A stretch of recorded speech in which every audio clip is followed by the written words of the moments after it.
నమస్కారం. ఈరోజు మనం ఒక మైండ్ బ్లోయింగ్ టాపిక్ గురించి మాట్లాడుకోబోతున్నాం. మ్యాక్స్ టెగ్మార్క్ రాసిన life 3.0 being human in the age of artificial intelligence. ఒకసారి ఆలోచించండి, మనకంటే వందల రెట్లు తెలివైన ఏఐ, అదేనండి సూపర్ ఇంటెలిజెంట్ ఏఐ గనక వస్తే మన ప్రపంచం ఏమైపోతుంది? అసలు మానవత్వం భవిష్యత్తేంటి? ఈ విశ్లేషణలో మనం ఇలాంటి ఎన్నో ఇంట్రెస్టింగ్ ప్రశ్నలకి సమాధానాలు వెతుక్కుంటూ, మనుషుల ఆవిర్భావం దగ్గర్నుంచి భవిష్యత్తులో రాబోయే సూపర్ ఇంటెలిజెన్స్ వరకు ఒక అద్భుతమైన ప్రయాణం చేయబోతున్నాం. సరే, మరి ఈరోజు మన ప్రయాణంలో ముఖ్యంగా 5 విషయాలు కవర్ చేద్దాం. ముందుగా ప్రొమీథియస్ అనే ఇంట్రెస్టింగ్ కథతో మొదలుపెట్టి, ఆ తర్వాత జీవితంలో ఉండే 3 దశలు, ఏఐ కంట్రోల్ ప్రాబ్లం, భవిష్యత్తు ఎలా ఉండబోతోంది అనే సినారియోస్, లాస్ట్కి స్పృహ అంటే ఏంటి అన్నది చూద్దాం. ఏమాత్రం లేట్ చేయకుండా మన మొదటి పాయింట్ అంటే ప్రొమీథియస్ కథలోకి వెళ్ళిపోదాం. టెగ్మార్క్ తన బుక్ని ఒక క్రేజీ స్టోరీతో స్టార్ట్ చేస్తారు. ఒమేగా అనే ఒక సీక్రెట్ టీం ప్రపంచంలోనే అత్యంత పవర్ఫుల్ ఏఐని ఎలా క్రియేట్ చేసింది అనేది ఈ కథ. ఒక్కసారి ఇమాజిన్ చేసుకోండి, ప్రపంచాన్ని ఏఐ రహస్యంగా పాలిస్తే ఎలా ఉంటుంది? ఆ ఒమేగా టీం తయారు చేసిన ఏఐ పేరే ప్రొమీథియస్. ఇది ఎంత పవర్ఫుల్ అంటే, ఏ విషయాన్నైనా క్షణాల్లో నేర్చుకోగలదు, తనకి కావాల్సిన మెషీన్లని తనే డిజైన్ చేయగలదు. చూస్తుండగానే కొన్నేళ్లల్లో ఈ ప్రొమీథియస్ ప్రపంచ వనరులన్నింటినీ తన కంట్రోల్లోకి తెచ్చుకొని ఒక కొత్త ఎకానమీనే సృష్టించేస్తుంది. ఇదంతా ఎవ్వరికీ తెలియకుండా చాలా సైలెంట్గా తెరవెనక జరిగిపోతుంది. ఇక్కడ అసలైన మ్యాజిక్ ఏంటంటే రికర్సివ్ సెల్ఫ్ ఇంప్రూవ్మెంట్. ఇది చాలా ఇంపార్టెంట్ కాన్సెప్ట్ అండి. అంటే ఏంటో తెలుసా? ఒక మెషీను తన కోడును తనే మళ్ళీ మళ్ళీ రాసుకుంటూ తనను తాను మరింత తెలివిగా మార్చుకుంటూ పోవడమన్నమాట. ఇది ఇలాగే కంటిన్యూ అయితే ఆ మేధో విస్ఫోటనం ఎంత ఫాస్ట్గా ఉంటుందంటే ఇక మనుషుల బుద్ధి దాని దరిదాపుల్లోకి కూడా రాలేదు. వినడానికి కొంచెం భయంగా ఉన్నా భవిష్యత్తులో ఏఐ రేంజ్ ఎలా ఉండబోతోందో చెప్పడానికి ఇది బెస్ట్ ఎగ్జాంపుల్. ఇప్పుడు మనం రెండో విభాగానికి వద్దాం. అదే జీవితం యొక్క 3 దశలు, అంటే 3 స్టేజెస్ ఆఫ్ లైఫ్. టెగ్మార్క్ భూమి మీద ఉన్న జీవరాశులన్నింటినీ 2 కోణాల్లో చూశారు. ఒకటి భౌతిక శరీరం, అంటే హార్డ్వేర్. రెండోది జ్ఞానం లేదా ప్రవర్తన, అంటే సాఫ్ట్వేర్. దీన్ని కొంచెం సింపుల్గా అర్థం చేసుకుందాం. లైఫ్ 1.0 అంటే బ్యాక్టీరియా లాంటివి. ఇవి బతికున్నంతకాలం వాటి బాడీని గాని వాటి ప్రవర్తనను గాని మార్చుకోలేవు. అంతా వాటి డిఎన్ఏకి ఫిక్స్ అయిపోయి ఉంటుంది. ఇక లైఫ్ 2.0 అంటే మనమే, మనుషులు. మనం కొత్త భాషలు, స్కిల్స్ నేర్చుకుంటూ మన సాఫ్ట్వేర్ను అప్డేట్ చేసుకోగలం. కానీ మన బాడీని అంటే హార్డ్వేర్ను అప్పటికప్పుడు మార్చుకోలేం కదా. ఇక లైఫ్ 3.0 అనేది ఫ్యూచర్లో వచ్చే టెక్నాలజీ ఫేజ్. దీంట్లో ఆర్టిఫిషియల్ జనరల్ ఇంటెలిజెన్స్ తన సాఫ్ట్వేర్ని అప్డేట్ చేసుకోవడమే కాదు, అవసరమైతే తన హార్డ్వేర్ను కూడా తన ఇష్టమొచ్చినట్లు స్వంతంగా డిజైన్ చేసుకోగలదు. That's life 3.0. దీంట్లో నా ఫేవరెట్ కాన్సెప్ట్ ఒకటి ఉంది. అదే సబ్స్ట్రేట్ ఇండిపెండెన్స్. వినడానికి కాస్త టెక్నికల్గా అనిపించొచ్చు, కానీ దీని అర్థం చాలా సింపుల్.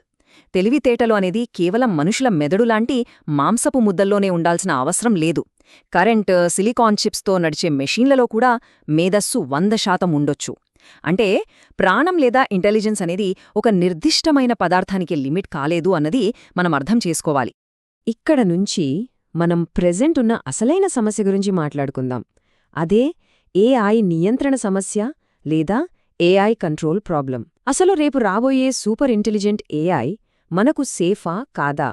మనకే ఈ హాలీవుడ్ సినిమాలు చూసి ఒక అపోహ వచ్చేసింది. ఏఐ అనగానే రోబోలు సడన్గా విలన్లుగా మారిపోయి మనల్ని చంపేస్తాయని. కానీ రియాలిటీ అది కాదు. అసలు ఏఐ అనేది చెడ్డది కాదు. రియల్ డేంజర్ ఎక్కడుందంటే మనం ఒక పవర్ఫుల్ ఏఐకి ఇచ్చే టార్గెట్సు మనం మనుగడకు సంబంధించిన టార్గెట్స్తో మ్యాచ్ అవ్వకపోవడమే. ఏఐ తన లక్ష్యాన్ని రీచ్ అయ్యే ప్రాసెస్లో అనుకోకుండా మనుషులకు నష్టం చేయొచ్చు. దీన్నే సింపుల్గా మిస్అలైన్డ్ గోల్స్ అంటారు. మరి ఈ ప్రాబ్లంని ఎలా సాల్వ్ చేయాలి? ఏఐ సిస్టమ్స్ను జనం మధ్యలోకి తెచ్చే ముందు ఈ 4 మూలస్తంభాలు చాలా అవసరమని బుక్లో క్లియర్గా చెప్పారు. ఫస్ట్ది వెరిఫికేషన్, అంటే సిస్టమ్ను కరెక్ట్గా డిజైన్ చేయడం.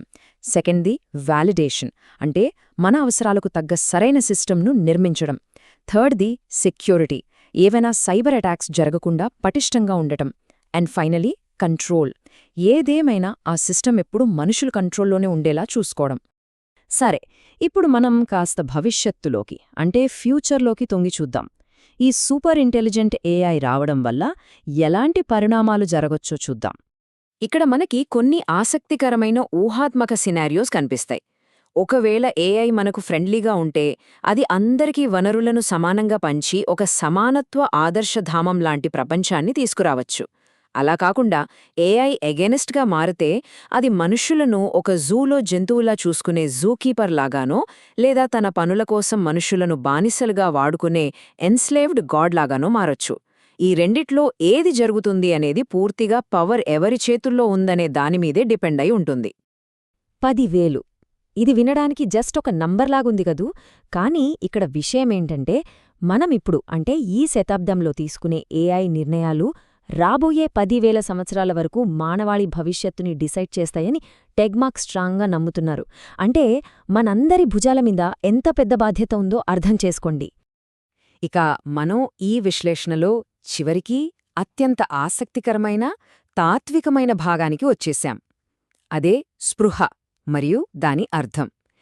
ఎమోషన్స్, ఫీలింగ్స్ లేకుండా కేవలం ఇంటెలిజెన్స్ మాత్రమే ఉంటే అసలు దానికేమైనా వాల్యూ ఉంటుందా?